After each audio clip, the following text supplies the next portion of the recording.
noticed this now about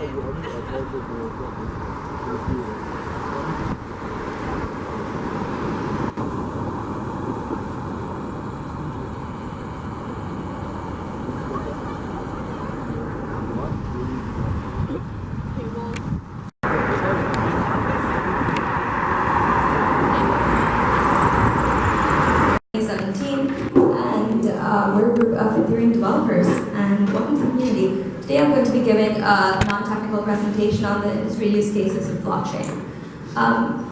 So, for who here is coming here for the first time? Wow, and how did you find us? Okay, perfect. I think we have more people walking right now. Just wait. So, our agenda today is going to be, I'm going to be giving a presentation for about 45 minutes, and then after that, there's going to be a social and pizza. So you guys can chill afterward, up until 9 o'clock. We have this room until the end of the night. Yeah? Okay, so after the presentation, first I'm going to be talking about the fundamentals of Ethereum blockchain, about blockchain and its use cases. And then for the use cases, I'm going to be touching upon some topics such as prediction markets, governance, supply chain management, and identity. I will especially be focusing on identity use cases because I did a 4-month research on it, and I understand the space quite well. And there are some narrow use cases within it, problems waiting to be solved that you guys are free to solve. And then we'll also be talking about when blockchain is the right solution. So a lot of people love to slap on the blockchain sticker on anything that they're building. And that's really bad practice, right? You don't want to just launch ICOs because there's a lot of money in it. It's bad practice. So we're going to be talking about that as well. So fundamentals. So why decentralized? This question of resilience, as in whenever you have a network of a decentralized network with multiple nodes in it, it's fundamentally more resilient than centralized networks. And this has been demonstrated by a lot of use cases and a lot of attacks that have happened in the past. You guys remember the 2016 October DDoS attack that happened? It brought down Twitter, it brought down GitHub. Yeah. So centralized systems are very prone to these brute force central node attack. And most systems today are designed in a very centralized fashion. And decentralization happens because there's an intermediary which connects multiple parties to another group of multiple parties, and that will be the buyers to the sellers, or to consumers, to banks, and that's the reason why there is so much data accumulation with these central providers and central intermediaries, and they're very prone to failure. So, common Ethereum. Ethereum is a decentralized programmable ledger. I'm going to be talking about the differences between Bitcoin and Ethereum right now. So, under blockchain, you have two primary use cases. So the first one is cryptocurrencies, and the second one is the Ethereum platform where you can actually develop. So cryptocurrency use case is very commonly seen in Bitcoin, whose only use case is literally just as a cryptocurrency. And as for the Ethereum platform, Ethereum is completely programmable from the bottom up, and you are able to program any sort of dApps or ecosystem tools into it. The ecosystem tools are to help developers build better apps in an easier fashion with the Ethereum infrastructure, and dApps are where smart contracts come in.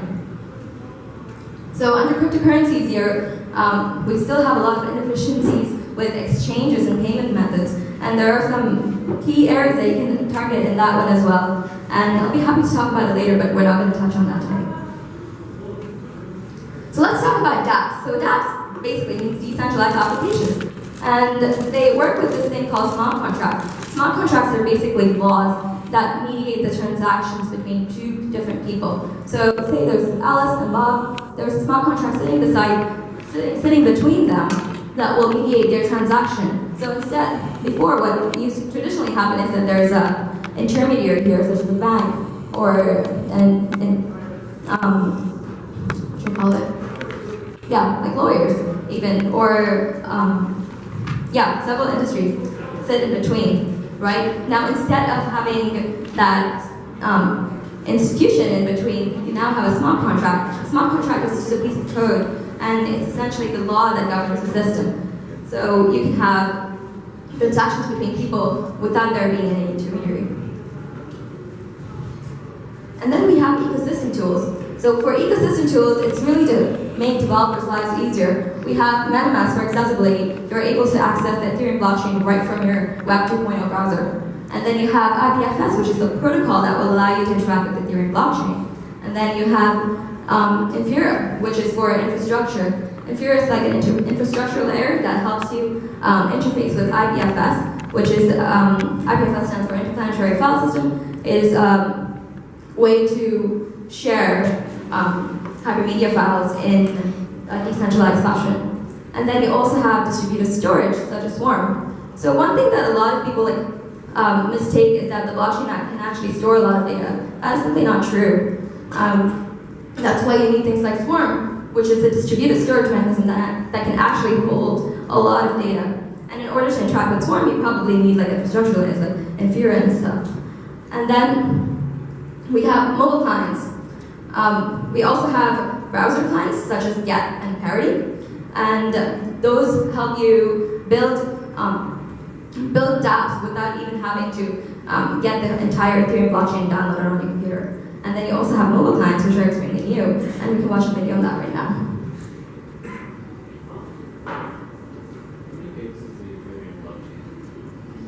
I don't know, does anyone here know how many gigs is the Ethereum blockchain? Welcome to Status, your gateway to the decentralized web. As we become more connected via technology, we become part of a seemingly endless network of institutions and third-party services claiming to make our lives easier. These institutions serve as a trusted middleman to help facilitate our transactions. While this may sound great, serious problems exist. We now have a fragmented system of identities and passwords. We have placed far too much of our personal data in the hands of others, and we have given too much power to banks and legal systems. Luckily, there is another way.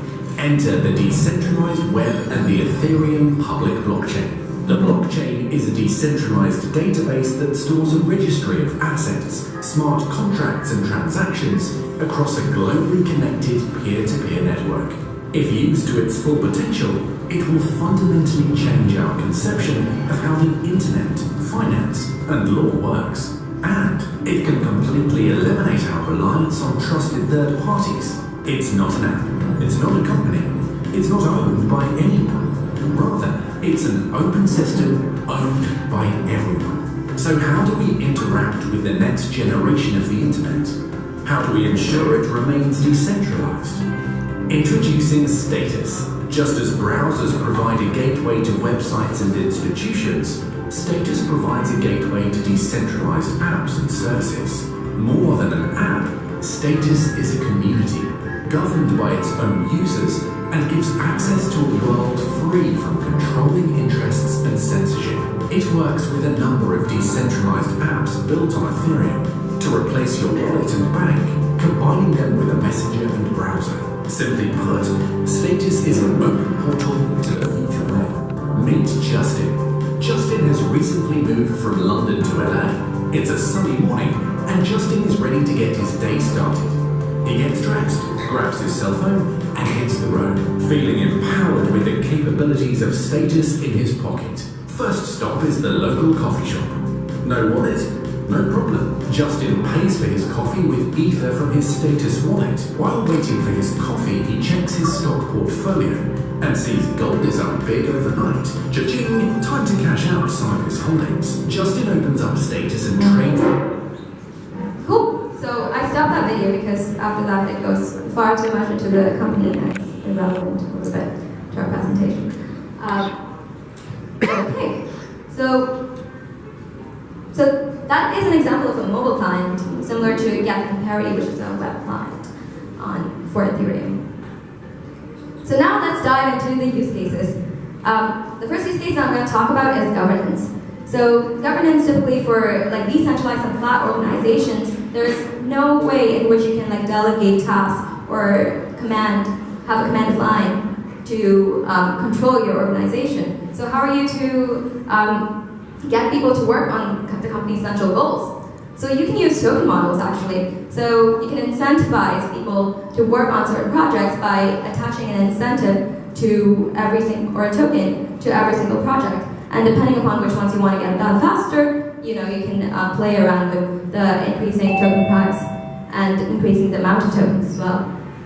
And governance typically done with these decentralized systems, you can even build liquid democracies and make a system completely democratized, because in something that's built with Ethereum, you can have full transparency, you can have flexibility, and it's essentially not going to be representative based, it's going to be protocol or law based. So in the first case, you have the law in the middle, which is essentially a smart contract, and then you have all of these participants that are choosing to follow the law. So essentially they would have voted on the smart contract, and now they're a participant in that democracy. And you choose just not to follow the law because you don't like it. But you can also choose to follow it, in which case you will also be subjected to that law, and you can opt out whenever you want. Now consider a case in which you have multiple laws. Now instead of being representative based, this is more smart contract based or law based. So now you can have these multiple laws that you are subjected to, without that law being essentially tied to representative to which you vote for. So what if a law is harming its participants, and what if they don't like it? They can simply choose to not participate in it without any disincentives. And participants choose to stop following the bad law, and essentially you're creating a scientific method to eliminate bad laws. Now we're going to talk about prediction markets. So prediction markets in a decentralized fashion, we're talking about large betting systems. So you probably have heard about Augur and Gnosis because they did massive ICOs back in the day. Gnosis is a prediction market where multiple people bet on proposals and choose, based on their expertise in something, they will choose whether a proposal is valid or not. And if it's not valid, then that particular proposal will get lesser points and lesser funding, and then eventually it will be eliminated. So you can think about it as a way to leverage collective intelligence of people. And only if someone is an expert in something will they actually place a bet on it. So it's a very smart way to do that, actually. There's another video that I'm going to show you guys for Gnosis. And this one time when I was explaining Ethereum back in the day, in October of 2016, I tried really hard to explain it to my friends, but they did not understand it until I showed them this video. So here it is.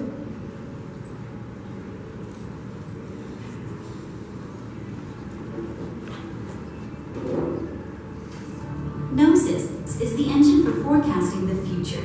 A prediction market enables users to leverage their unique knowledge by buying and selling shares in the outcome of an event. If the event resolves in the direction they have predicted, they earn a profit. Otherwise, a loss is incurred. This incentivizes users to only participate in markets that they believe they possess unique insights into. Markets can be based on any future event that is clearly resolvable, such as the outcome of an election or sports match, the outcome of an upcoming news event, or the price of a stock. Gnosis enables the creation of these markets on a decentralized financial platform. For you, this means that there is no risk of markets being removed, funds being lost, or websites being inaccessible. Odds are not set by a centralized bookmaker, as they are with traditional betting, but through peers participating with a market scoring rule. Markets follow a life cycle from initial creation to a participation period, during which shares can be bought and sold, to a resolution where oracles are used to close the market in the direction corresponding to the real-world outcome. The Gnosis platform makes creating a specialized skin for a topic you care about as easy as setting up a Facebook page. For example, a company could benefit from a prediction market to guide their decision-making, or a school could create a custom market for their sports events. Interested to see what Gnosis can do for you? Sign up and trade now. Okay, so a lot of you are probably excited about artificial intelligence. This is essentially prediction markets that are another way to create an oracle that will give you all answers that you ask, and they do so by collective intelligence. I know some of you are interested in complex systems and have heard about this concept of swarm intelligence. and swarm-based protocols for optimization. And essentially this borrows some of the ideas presented in that.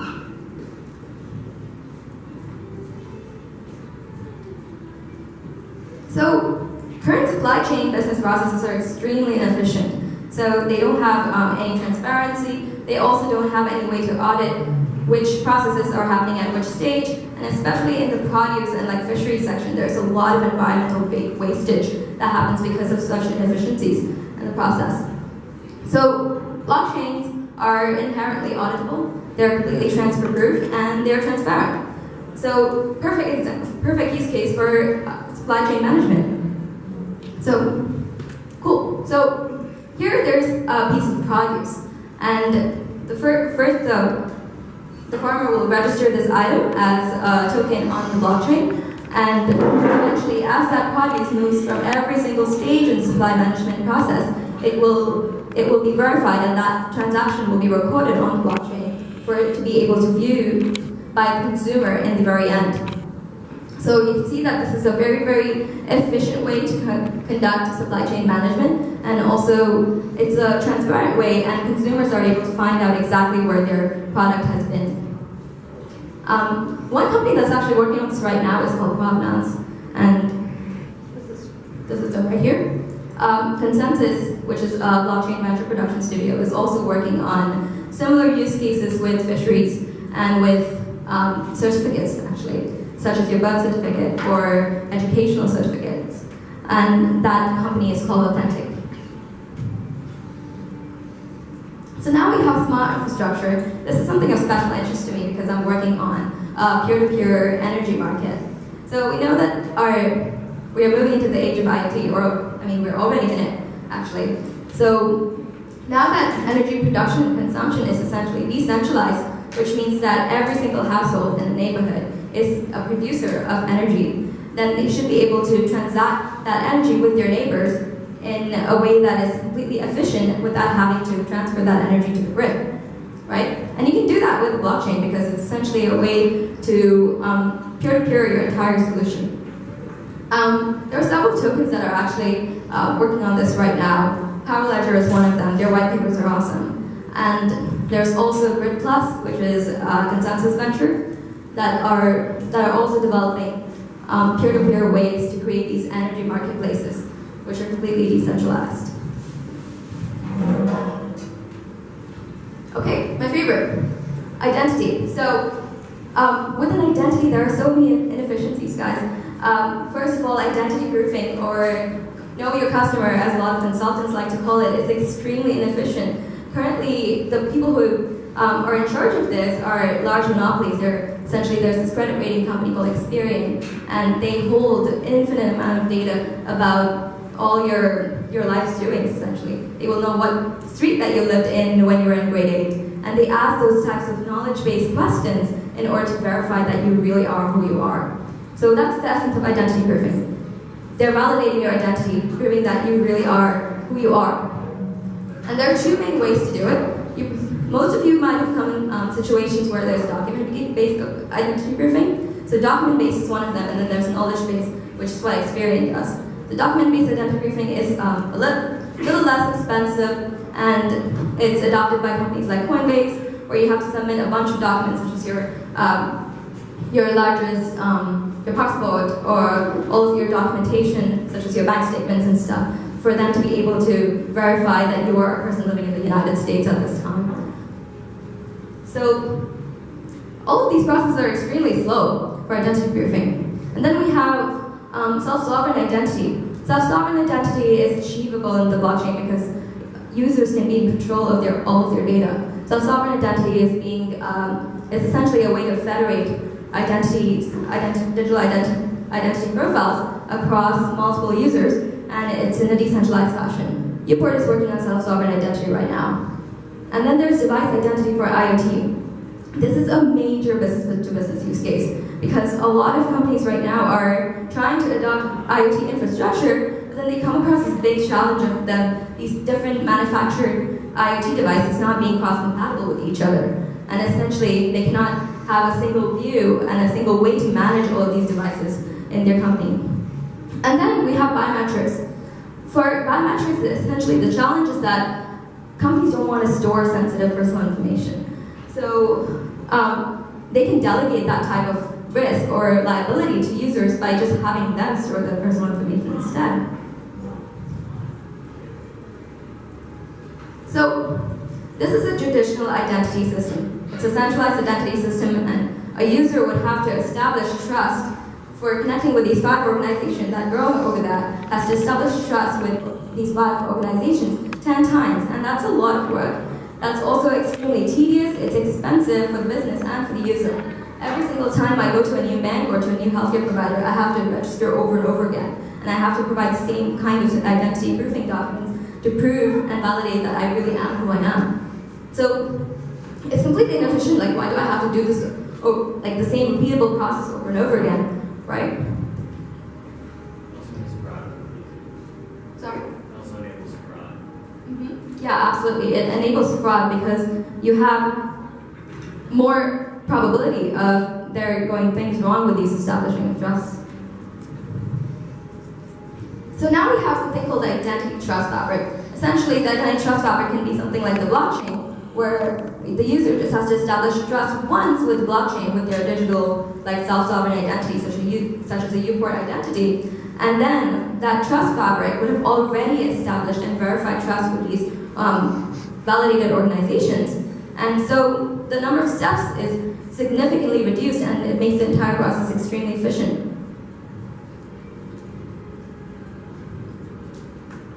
So this is what a decentralized identity system would look like. So you have identity wallet, which would contain all of your set of digital identities. So you can have like your Coinbase identity, you can have a healthcare identity, you can have multiple identities, and based on the scope of the customer or service that you're dealing with, you can like reduce the number of attributes that you want to share with them. So, for example, if I'm sharing my identity with my healthcare provider, I obviously have to have a lot more attributes about my health. Whereas if I'm just sharing it with some web authentication site, then I would only need to have like a username, password, and very little information. So very little level of assurance. So the user would present this identity to the service provider. Here, the service provider can be anything ranging from a bank, or it can be a healthcare provider, or it can be any web-based service. And they can present it in the form of a QR code just to make things more efficient. And then the service provider will verify with the identity trust fabric, which is essentially the blockchain, and see if the hash records match with the identity that they have given to them. And thus they are able to certify that they really are who they are, and the authentication process is complete. Okay, so going back to identity proofing. So I talked earlier about how I have to register over and over again with different service providers, right? So what if I have an identity wallet which increases in level of assurance or increases in how trustable it is the more and more I use it with these services? So for example, I can start with something really small like my grocery store and register a rewards card with them, and that will create just a little bit of assurance. And then in order to build that more and more, I would go ahead and register and use this ID with more and more service provider, thus increasing the level of assurance and the level of trustability. And at one point, possibly just in a matter of months, I will have a completely verified identity wallet, which I can use with multiple service providers without having to worry about identity proofing myself to them or like giving more documentation with them. Cool. So now we're going to talk about federated identity. Federated identity is another name for self-sovereign identity. So the digital identity space evolved from there being just completely centralized identity providers, and then it went on to federated identity, where multiple organizations were able to connect and share those digital identity profiles with one another. And then it's going to move to completely decentralized identity systems. So federated identity is a logical next step before we achieve complete decentralization of identity. So here I am a person in the middle, and I use different identities with all of these different service providers, but why should I maintain these different profiles? I'm just a single person, right? So I can just have a single ID that will verify me across all of these organizations. And this kind of a challenge is hard to adopt, to gain mass adoption, but once it does gain some kind of traction, it will have like amazing network effects. And as more and more institutions start to adopt it, more and more other institutions will be pressured to adopt it as well. Okay, so we're going to talk about IoT use case, which is essentially device identity. Currently, when manufacturers manufacture IoT devices, they give businesses this single portal through which they can manage all of their IoT devices. But it's very manufacturer specific, and there's no cross compatibility across devices from different manufacturers. And this is causing a lot of challenges to big organizations who are trying to adopt an IoT-based business process system. So, device identity is different from a personal identity because it's very low depth, i.e., devices don't have a lot of attributes that that connect to their profile. It's more high breadth, where you have more amounts of devices, but much shallower profiles. And once you're able to connect multiple devices from multiple manufacturers, and you're able to see them all in the centralized, well, not centralized, but in a central system in which you can control it, then you are able to generate some sort of situational consciousness, which will allow people to manage their IT solutions much better. So I'm going to give the example of John Deere here. John Deere is an agricultural company. They sell tractors and stuff. John Deere has a lot of resources, and they spent all of their resources developing this amazing IoT ecosystem for themselves. And they have sensors that detect and measure temperature of soil, temperature of the environment, and all of these multiple little snippets of data. And they're able to make their control systems work a lot better in that fashion. And this has allowed them to open a new business line. Because now, with that extra data, not only are they able to manufacture and make their business processes more efficient, they can also sell this data to other companies that are in requirement of better agricultural solutions or maybe environmental research institutions. So, well, John Deere is able to do something like that, but most small companies do not have enough resources to be able to create this sort of complete IoT device management system. And so there's an extremely large need for this type of a comprehensive business process management system. Oh, I also want to touch a little bit on identity proofing. So you're probably all aware of Coinbase's extremely shitty identity proofing system. It takes 5 days to get one person on board to start trading on the platform. So maybe you can build something that you can sell to them. In my last company, I proposed identity proofing solutions, and it was a very similar proposal to this. And we were able to open a $11 million sales deal from it. So yeah, the market has been validated for that one. The market has definitely been validated for the device IoT solution as well. And then you have biometric authentication.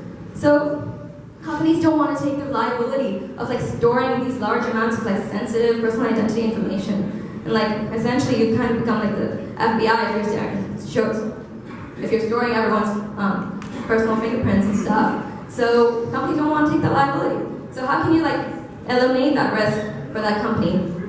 You can encrypt that data, and store it in a distributed fashion. Think about Swarm. So that way, it's less prone to honeypot attacks, but because now it's stored in a decentralized fashion, and there's no central node which can experience that type of attack. And the user is also more in control of their data, so they're more prone to adopt that kind of solution. Here are some companies in the blockchain IoT space. So Pink Identity figured out a way to conduct distributed session management for multiple IoT devices using hash graphs. Hash graphs are not blockchain, but they do have a lot of properties that blockchain has, and in some ways it is better for that use case as well, because it's a lot more scalable. And then there's Civic. Personally not in full support of this company, because they manufactured ERC20 tokens, but they're completely based on the Bitcoin blockchain. But essentially, they also provide digital identities. And then there's Showcard, which does identity proofing with mobile devices. And of course, there's my favorite, Uport, which does self-sovereign identity in a federated fashion. Okay, so should you use Ethereum for your use case, like whichever one you're thinking about? It's always not a good idea to just like slap a token model on any use case that you find. And as people, we are prone to trends. We are prone to like sticking AI stickers or Ethereum stickers and everything. So before you go on to make that move, make sure that you have sufficient motivation for using Ethereum. And investors are becoming more and more smart about this, so just be wary of that. So first questions that you can ask yourself is your system, is it necessary for it to be decentralized? Is there a more efficient way to do it with a centralized institution? And if not, if there is not an efficient way to do it in a centralized fashion, then sure, you can go with the decentralized model. Most centralized institutions were actually put in place because they're super efficient and there's a way to delegate trust to another party that you don't want to bear all of the responsibility and risk on yourself. So there are some merits of centralized systems as well. It's not like decentralization is the end-all be-all. And then you can see if there's any way that your system can be a peer-to-peer network. So take, for example, Uber. You guys probably think it's fully peer-to-peer, but it's not. There's Uber sitting in between every single transaction that happens between a rider and a driver. So it's not fully peer-to-peer. Is there a motivation for your product to be fully peer-to-peer? And if there is, and if it makes it more efficient, then you can go ahead and use Ethereum or another like peer-to-peer network even for your use case. And then definitely consider the limitations of Ethereum as well. Currently, Ethereum and Bitcoin blockchains are highly unscalable and they can't handle a large volume of transactions per minute. So consider that type of limitations and then see if you want to use Ethereum or if you want to go with another blockchain or even another Tangle. You guys heard about Tangle? It's a similar thing to a blockchain, except the consensus method is way different. The coin associated with Tangle is IOTA. IOTA, ring a bell? Yeah, cool. IOTA. Yeah, they manufacture it for Internet of Things applications, but it's because of the large volume of transactions that need to be processed for Internet of Things. But it can be used in other use cases as well. It's just like a blockchain that can be programmable. And then, the biggest question you have to ask yourself before you slap on a token is, does it have a good, scientifically robust token model? Have you verified your mechanism in which the token model is working? We're not like all expert economists here, so make sure you're wary about what kind of smart contract rules you set on your system, and that what kind of rules will actually give rise to a good result, right? So there are many ways you can do this. You can either consult experts, which is the most obvious manner, and you can also run your own simulations to verify that your rules will function well over time. So I built like a really small Python simulator which can, in which you can input all of your very basic smart contract rules into, and then after that you can run it over several time steps, and over time you will see the behavior of that token model and see how well your rules play out in the system. And you can like modify your rules so that you can make decisions based on how well your simulation reacts to that particular rule. All right, so that is the end of today's presentation.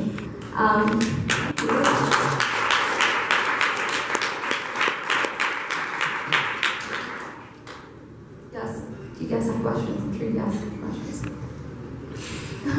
The prediction markets, are they subject to regulation? Because it's kind of lottery, yeah? Mm-hmm. And the online lottery on some jurisdiction is illegal. Yeah. I don't think currently there's any regulation around decentralized prediction markets, as there are no regulations around most. There is no regulation around ICOs even, so I doubt there's any regulation around prediction markets. That being said, if you're thinking about lotteries, there are lots of like poker apps as well, and so far I don't know if they're highly regulated. Yeah, probably not.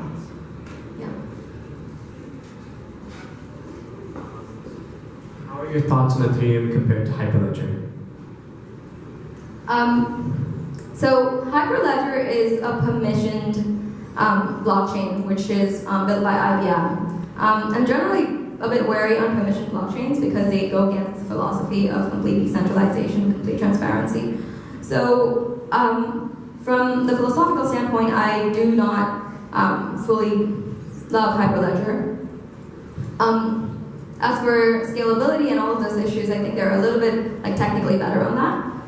But Ethereum is still superior in terms of its implementation. Yeah, and with upcoming Casper and other releases to make the consensus algorithms better, I definitely think over time it will pay out to be more superior. Do you think that some of the big tech companies like Facebook or Snapchat would benefit from having a decentralized system?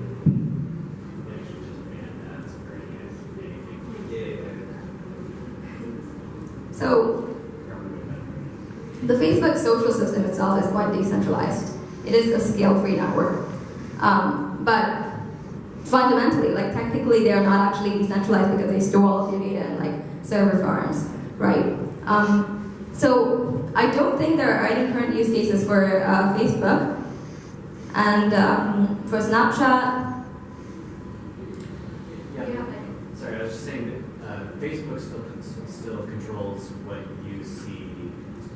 You can go on other people's profiles in terms of decentralized, peer-to-peer. But Facebook is controlling what's going on in your newsfeed. So in that sense, I would say it's less decentralized and more.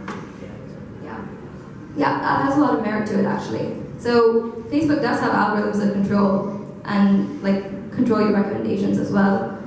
What I was meaning to say with a decentralized social network is because the Facebook social system or the social graph is technically decentralized, but the underlying frameworks around it, as to how Facebook operates on an infrastructure standpoint, it is highly centralized.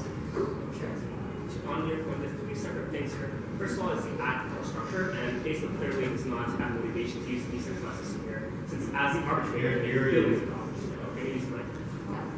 I was just saying that there are three separate points here. First is, as an arbitrator between people who want to sell ads and you, the user who use ads, they profit off of you using them as the arbitrator. So they clearly don't want you to move to something like BAT or something that would benefit them that way.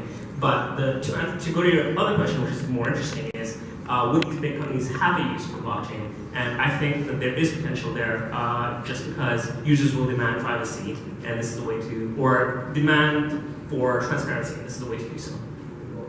So for example, GDPR, which is the requirements from the EU that data must be stored and you must declare all the ways that you use it.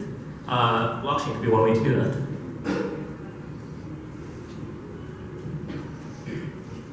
Yeah, fantastic answer. And I want to add a little bit to that. So we're still quite far away from a mass scare about privacy and transparency. And so unless it's delegated by the government and set up as rules, and if there's a massive trend towards valuing transparency and privacy, especially privacy, there is not going to be that kind of immediate change.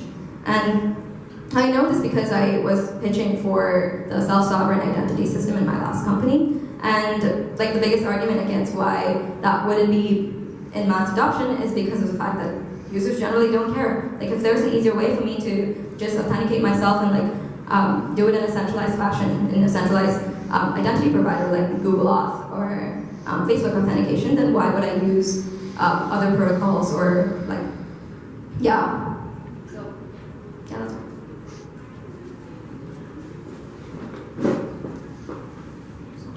So, I have a question. You were talking about provenance, but there is a big problem about it. What about big companies that want to keep their trade secrets, but they want to show transparency? What kind of solution do you see for that? Everyone here, So, with large companies wanting to store their trade secrets with respect to business processes, then there are ways to obfuscate that data from the end user. So essentially, if you want to show your end user a certain amount of data for them to be convinced that the process is transparent and this has been sourced well, or the product has been sourced well, you don't have to show them all kinds of data. and there's a way to obfuscate like data that you don't want to be shown to other users. And yeah, if you use something like Swarm, or if you use something again like kind of cut off where that data should be, what data should be shared and what data should be transparent, then there's a way to do that. You can also give different levels of access in terms of data, and I believe I don't know the specifics of how this works, but you can do proofing without giving the actual data like the way that I believe Zcash works. Talking about the provenance use case, like the supply chain use case, or the identity proofing use case? Oh, okay. Yeah, so for identity proofing, yeah, definitely there's a way to demonstrate, or like for the user to choose, or even the service provider to choose what amount of data should be shared, and that usually is called the level of assurance. So if you have a really high level of assurance, that kind of identity profile is required by large institutions such as like banks or airports. But you do have other use cases in which you don't need to share all of that data. So that's why there's a term called like the identity wallet, where you can basically have like the scope-based identity management system where you have like these multiple identities, and you can like show your preferred type of identity to that service provider.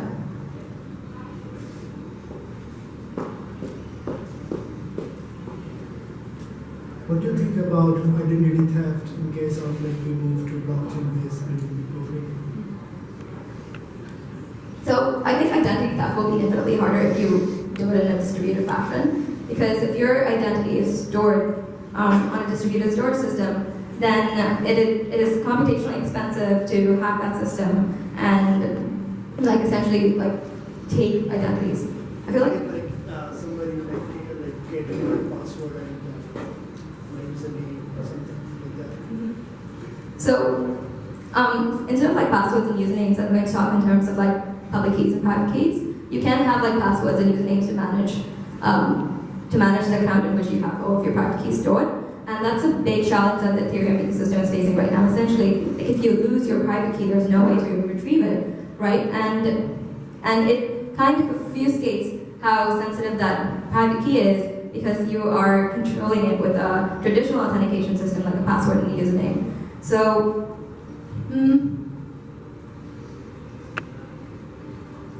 yeah, like if you're going to like put layers on top of it, which defeat the purpose, then there's definitely going to be challenges with identity theft. But I do believe it's like highly unlikely, because especially with the identity proofing use case, if you were to tie your identity proofing system with the federated identity that you get, then it's going to be way harder, because you've already proved that your ID wallet is yours, and like there's no way for someone to do the same kind of proofing and like steal your identity. You mentioned to store the biometrics information in a Swarm, that's a decentralized database, and encrypted. But that's it's still it is public, so you can attack it if you have a strong decryption algorithm, yeah. Mm-hmm. So how do you know, is there any way to mitigate this? So either you can go with more strongly encrypted or permissioned blockchain, or you can like create another encryption layer and like tie in your data with hash so that it can be encrypted. Well, you could say the actual data would be encrypted, but the proof of its existence would be publicly available on the blockchain, so that you could see, yes, this does exist, but you can't see what it is, and that would essentially have to be layered through trust. Yeah, that would be the layer of trust, and like most blockchains are designed in such a fashion you can like see their existence, but not exactly like read the data. Similar question. If you think of common advice when dealing with wallets today, it's like don't keep a hot wallet. Keep a digital wallet or a safe wallet. And if you were to then compare this to identity, your passport is essentially a paper wallet, right? If you then have an app that is a digital wallet, are you not putting your identity at risk of being compromised? Similarly to if you have large amounts of funds on your phone or an exchange, that's also a high risk maneuver. What do you think? There's always definitely a trade-off when you're trying to digitize something, and it's that you put it on a digital platform which is more prone to like non-physical attacks. So you have to make a choice between whether you want like ultra efficiency or if you want essentially like lesser privacy, or I mean not privacy exactly, like lesser risk. So yeah, so maybe you can design a system in which you are not actually storing very, very sensitive information, such as like your passport, like a digital wallet which has your passport in it, but you can store other types of identities which are more frequently used, such as web identities and identities with like school services and stuff.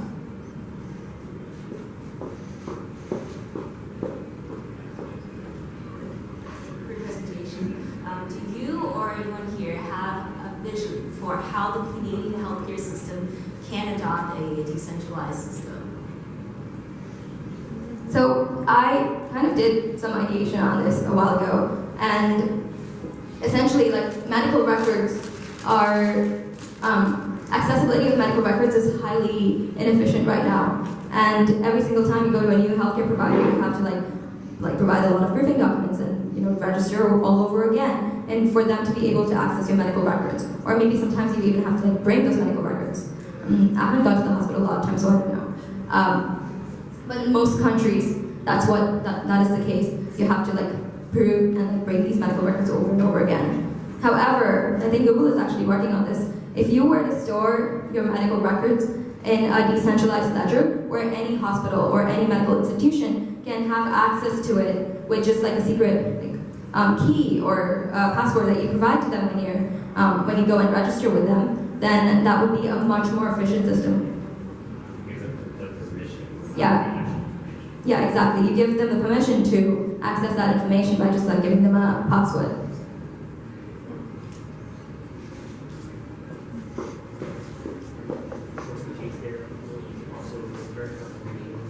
Hello. I'm pretty dumb, so this will be a dumber question.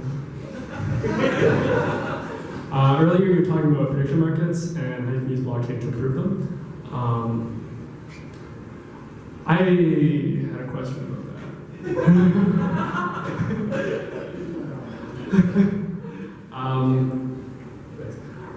So basically, you brought up a couple companies, like I forget what the names. As you keep working on your system and this coin gains value, that coin that they keep also gains value, and they're eventually able to sell that. A lot of systems in Ethereum do this. Yeah, essentially like the value of the asset increases as more people like adopt your token.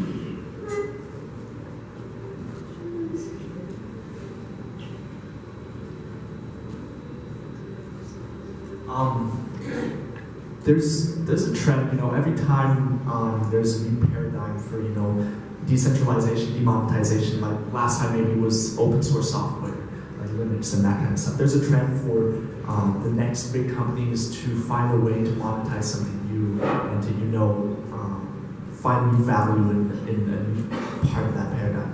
What do you think that's going to be for something like blockchain?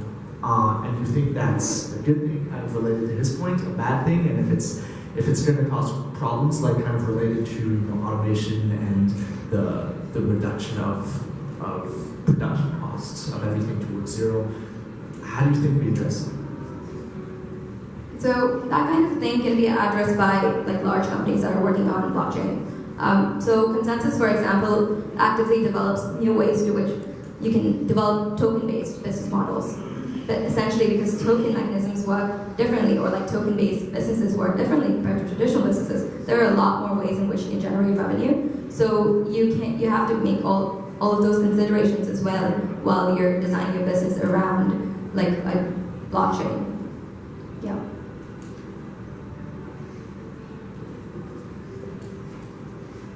Can you talk a little bit more about the mobile clients that you talked about a bit earlier regarding not having to download the entire blockchain in order to like create transactions out of I'm not very familiar with the way the infrastructure layer works, but essentially, yeah, with mobile clients, there's a layer in which you can like interface. There's like an interface between the Ethereum blockchain and the mobile client, which allows you to interact with it without having to download it. Yeah, so for mobile clients, there are a couple different solutions. So like the first one is instead of having to download the whole blockchain, you would only get a fraction of it, like some of the important information. Or you can use something like Infura, and you can just go through their web API to interact with the blockchain. So that way you don't need to keep all this information on your phone. And then they provide you the Web3 interface to continue using Web3 enabled like dApps. Any more questions?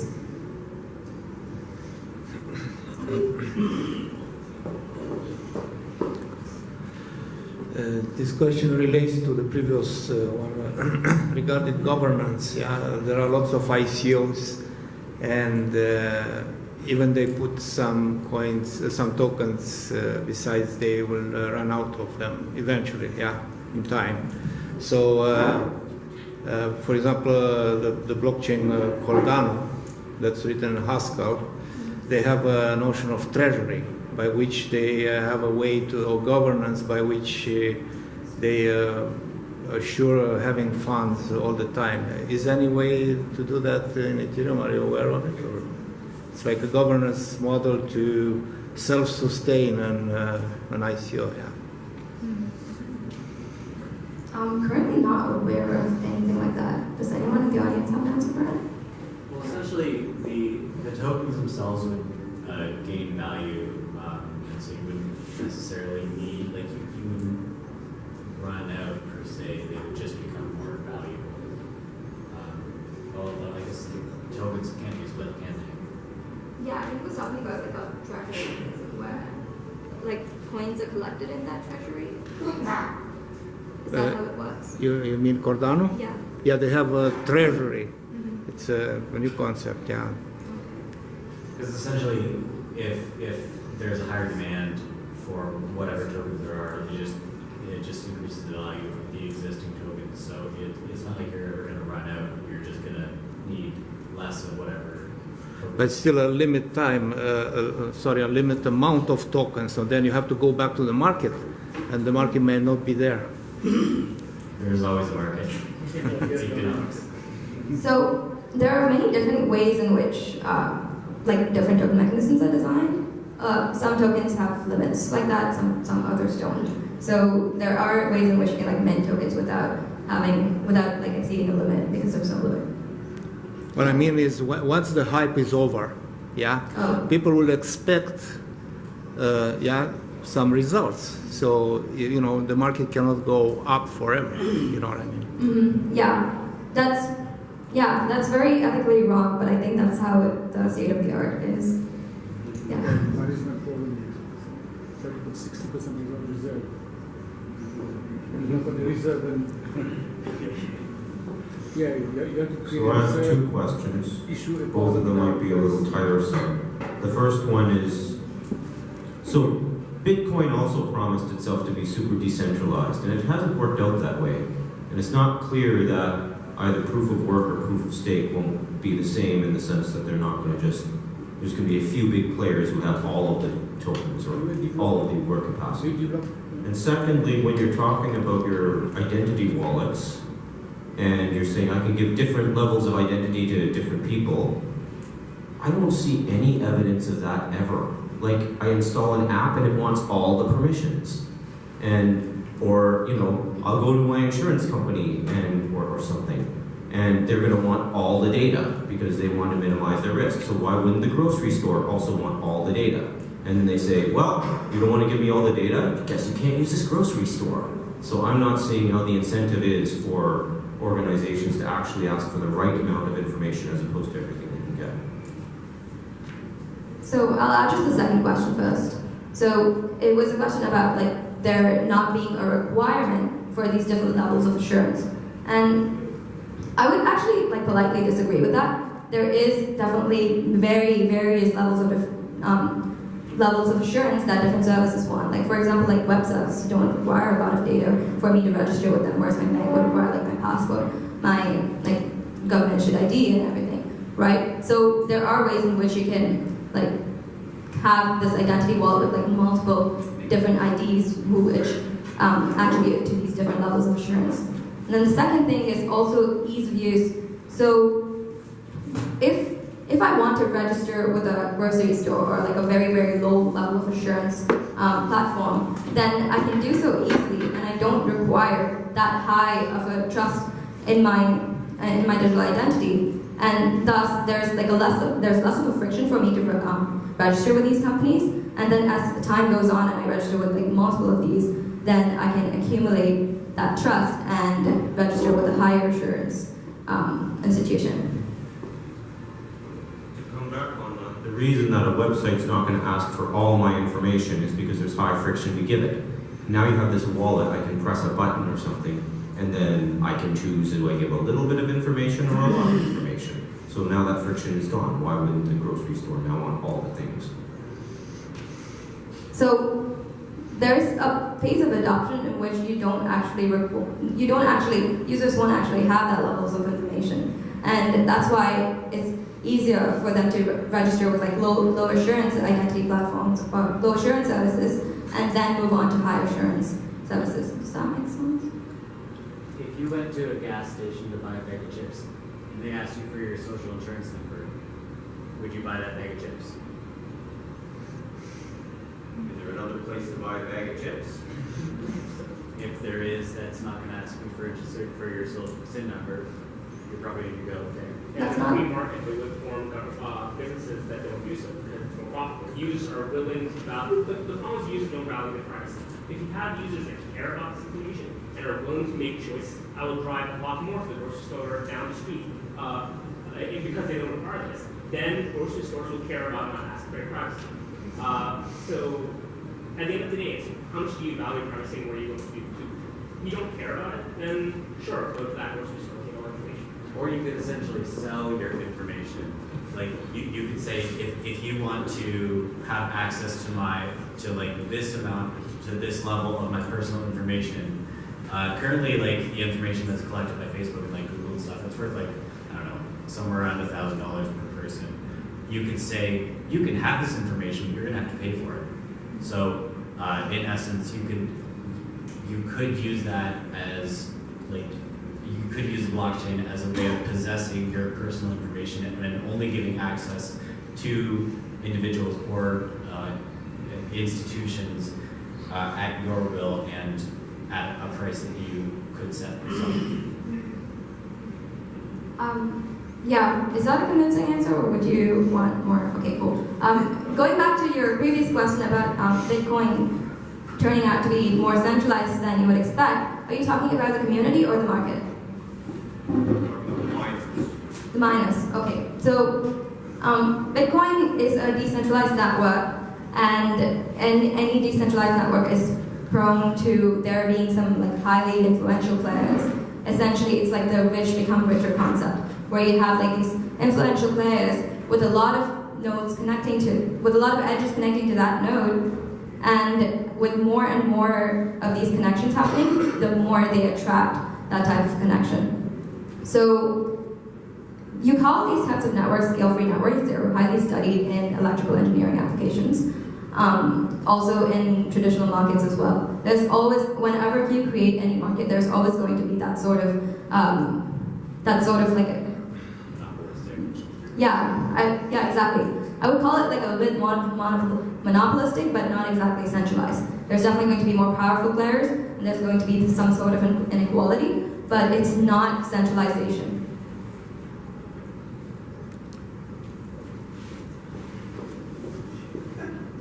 Just going back to the previous topic about the permission for your identity and whatnot, blockchain solves the double spend problem because you're looking at a common ledger.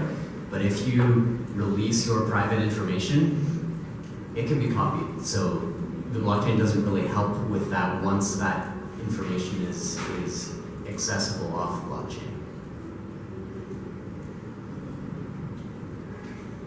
Is that even if you have a blockchain in which you can only see the existence of that data but not the actual? If you're talking about zero knowledge proofs, then Right. that's fine. But if you actually show them the data, copy paste.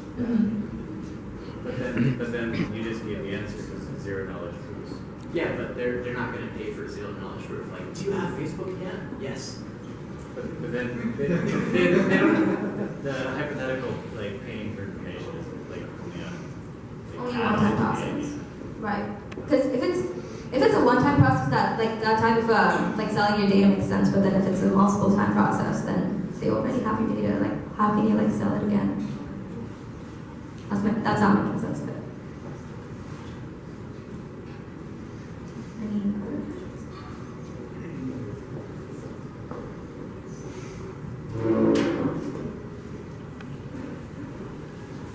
I just had a comment. There's a project called the Pillar Project. Are you aware of that? Pillar Project.io.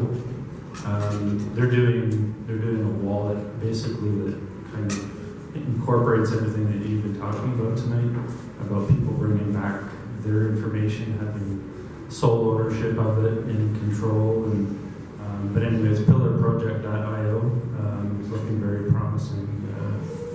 You might want to check it out.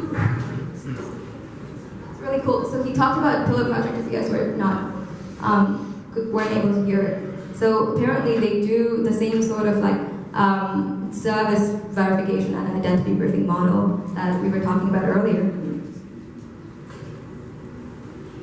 Is it based on blockchain? Okay.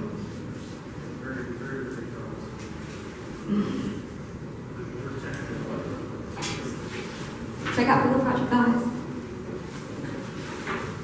So you talked. I just want to talk about identity. So you have quite a bit of knowledge in the identity space of the blockchain, and on one of your slides there, you showed about 6 different companies right now that are focused on identity on the blockchain. I imagine there will be more in the future. Do you guys see a vision for kind of one protocol that's used for identity for all of your services, or many out there? And if there are many out there, how will that affect the efficiency of being able to give your data away if you have many identity systems all around?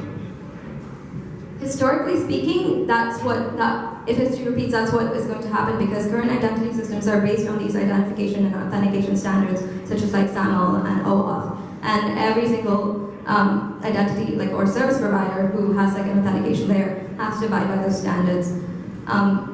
So if that would come to mass adoption, then it will converge into this way that will, that'll be a standard or like a widely adopted protocol that all companies should abide by. So you essentially need government support to actually push that through, but would the government actually want to work alongside one of these identity verification things? Because I think it might be beneficial to a lot of the lawmakers to actually have information on their citizens. So, like, you gotta have a lot of parties like cooperate to get something in this on a mass scale, right? Yeah, governments love it. Some governments love it. So Dubai recently started like putting all of these legal documents on the blockchain so that they can have like more efficient processes. And I've also heard that they're going to be creating like digital passports. So governments like Dubai and like these small countries are typically interested in these projects. Estonia has like a very well-known digital identity system, and it's been going on since the 90s. They very early on decided that they're going to have like these digital chip-based identities, and that type of card is owned by every single Estonian citizen. And now they're moving to more web-based and mobile-based identities as well. So 2 distinctions. There's a digital identity and there's a decentralized digital identity. And in case you pointed out, there's always someone who's verifying information, in this case the government. So if you have a central authority, like the government that's verifying information, why do we need decentralization? We're already trusting central authority. The problem with trusting these central authorities is that like frequently they're very inefficient and the government moves very, very slowly. So unless they do have like all of these registries already verified, then they would have to go through that extremely expensive process of like doing it all over again. Fortunately, we all have passports, and that's like a very commonly accepted source of identity. So like adoption right now wouldn't make much sense. but then later on, when there are new people being born, do they have to also go through the same tedious process of applying to a passport and like creating new identities with the government and like with centralized institutions, right? Yeah. Oh, and also I want to quickly touch on foreign governments. So whenever people are trying to do foreign direct investments, you have to obtain a visa in the country that you're doing a foreign direct investment in. And that process, especially in developing nations, which need that investment most, it's extremely inefficient. So I'm going to Ecuador in March, right? And I looked up the Ecuadorian website to figure out what documents I need to enter the country. And it did not have any information about this new policy that they have about health insurance. And I had to call the Estonian embassy to find out. So developing countries do have a need for a way to transparently see that auditing and that process of visa verification and identification in that new nation.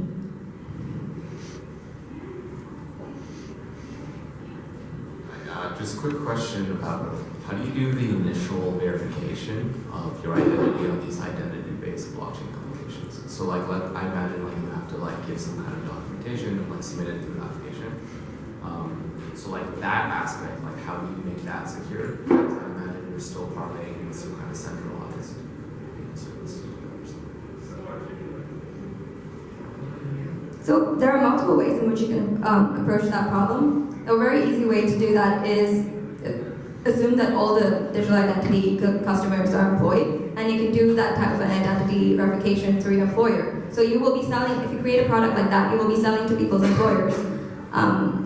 You will be selling to organizations that hire a lot of people, and then that employer would have already conducted all of these background checks and all of these identity briefing on that person, and then they will give them that digital ID, which will live on a decentralized ledger.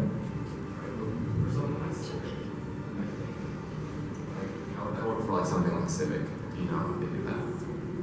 I went through the Civic registration process, and you just have to create an account on Civic, and then like I think sometimes submit a document, and then like later on, yeah.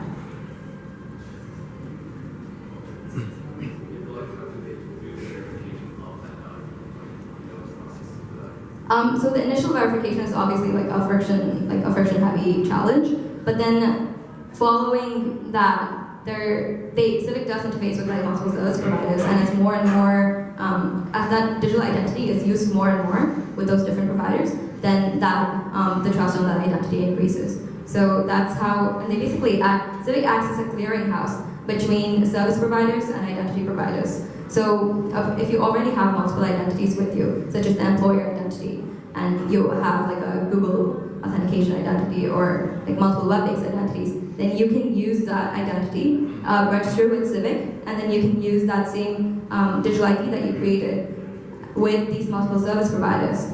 And Civic does the job of like clearing out all the details and like telling that service provider that you have accounts with all of these different companies. Any more questions?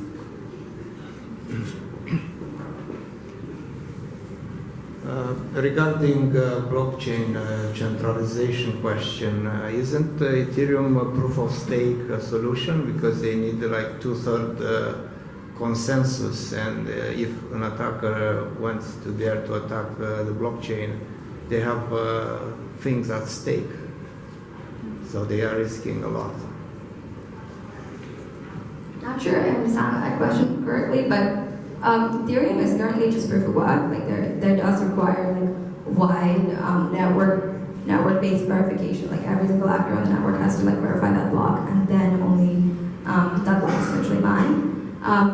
But they are moving to other protocols such as Casper, which is proof of stake. Yeah.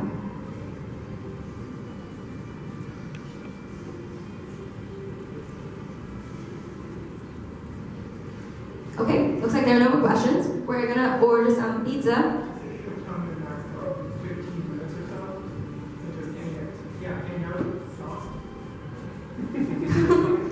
We'll be posting a Google form today on the event webpage and also on the Ethereum Waterloo event, not the event page, the Facebook group. I encourage you all to go and give us feedback on that form.